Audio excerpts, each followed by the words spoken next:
BigCountryPreps.com. I'm Evan Wren, and this is our Countdown to Two-A-Days series, our daily look at an area football team and the key questions we're going to be answering about that team in our August 17th preseason football preview here at Big Country Preps. I'm here with my partner, Dan Youngblood, via Zoom, and tonight, Dan, we are talking about the Bangs Dragons. Yeah, and I know I say this about a lot of teams, but I think this is going to be an interesting year for Bangs. And one of the biggest reasons and one of the things that I'm excited to see is with Bangs making that move down to Class 2A Division I. Obviously, they're still going to be in a very tough district in District 5.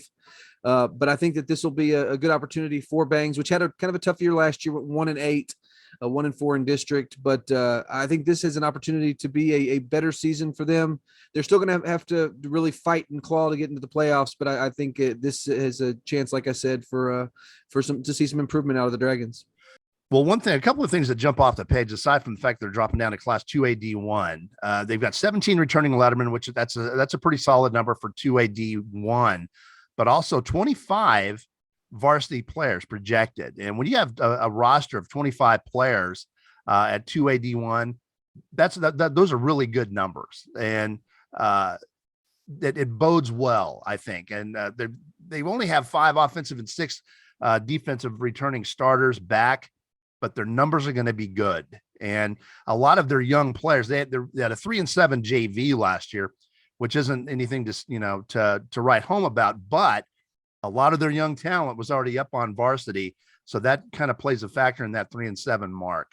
I think that you're going to see the Bangs Dragons take a step forward. Yeah, I agree. I mean, I do think they'll probably just by the nature of the strength of this district be fighting for the third or fourth playoff spot. But I think they have the ability to stay in that race for a while. And one thing that's going to be really exciting about that team is what they're putting in the backfield. They get Guy Powell at the running back position, a senior who's just an outstanding athlete across the board. He's good at every sport. He comes back after rushing for almost 1,400 yards and 7 touchdowns last year. He's going to be arguably one of the top running back returners in the entire area. And then they've got a young quarterback in Skylar Minshew, who got a lot of playing time at the end of last year, that just a sophomore that showed some promise as well as a freshman. So I think he's a kid that could make a big jump forward. And when you've got that kind of backfield, if you can block for those guys, and they've got a couple of nice sized offensive linemen as well, you've got an opportunity to be better offensively. That was just exactly what I was going to point out. The fact that they've got some big kids coming up. Noah Penn, a junior, 5'10", 300 pounds. They've got Isaiah Serrato. He's a senior, 5'9", 240 pounds. David Herrera, another senior, another 220 pounder. That's good size for Class 2A D1. They should be able to get a push up front with Powell running the football.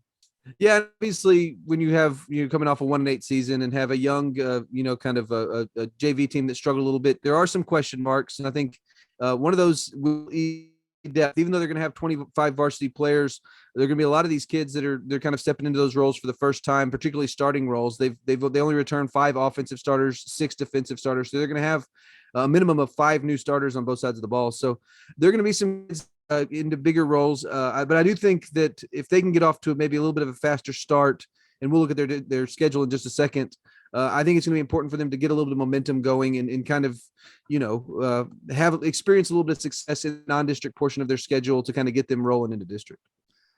This district that they are in, and let's go ahead and take a look at it, District 5, 2A, D1.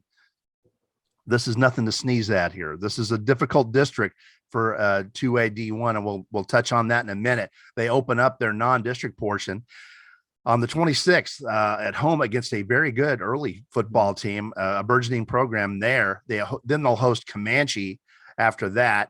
Then they have a road trip at San Angelo Grape Creek on the 9th of September. And their final non-district game will be a road swing at Merkel on the 16th of September. Yeah, and you look at that non-district portion of their schedule. I mean, that's some really challenging games for Bangs, given kind of what the season they're coming off of. But at the same time, after that early game, I think they're games where they can be competitive. It'll be interesting to see. And they jump into district where they start at De Leon, which will be a big game for them in their playoff hopes. They have their open date followed after that. And then on October 7th, they host Goldthwaite. Then they go to San Saba, host Toller, go to Hamilton, and then finish up their district schedule with a really tough game against a very good Coleman team. Game of the year, most important game for Bangs. If we're going to pick one, I'm going to take the district opener on the road at De Leon. If they win that, then they open the door for some nice possibilities and getting into the playoffs. If they fall at De Leon, the rest of that district, I mean, you could be going into these games as an underdog, and you've got little margin for error after that to try and snag that 4 seed. Some of these ball clubs are going to be awfully difficult. Yeah, I tend to agree. That's a really big game for them. But honestly, I mean, each of their first 3 district games are going to be big games for their hopes of making the playoffs. You talk about De Leon, Goldthwaite, San Saba in succession. Because once you get that part, Toller, Hamilton, Coleman, though, that's a pretty tough 3-game stretch to finish the season. So, but if you can, bank a couple of wins in that early portion, you got a shot. So it's going to be interesting. I think that they're going to have to stay healthy through non-districts. Like we talked about, depth could be a little bit of an issue just in terms of varsity talent. But it's going to be a fun district. I think we talked a lot about District 4 being one where you're going to have a really good competition for that 4th playoff spot. I think this district could be the same way. And all right, with that, it's about time to wrap up tonight's edition of the Countdown to Two-A-Days series, the Bangs Dragons. But before we do that, we want to remind you that we've got 3 separate subscription packages here at Big Country Preps. We got a monthly for $5 a month. We got a semi-annual 6-month subscription. We knocked that price down to $4 a month, and then we've got an annual subscription for $36, $3 a month for a full year of Big Country High School coverage.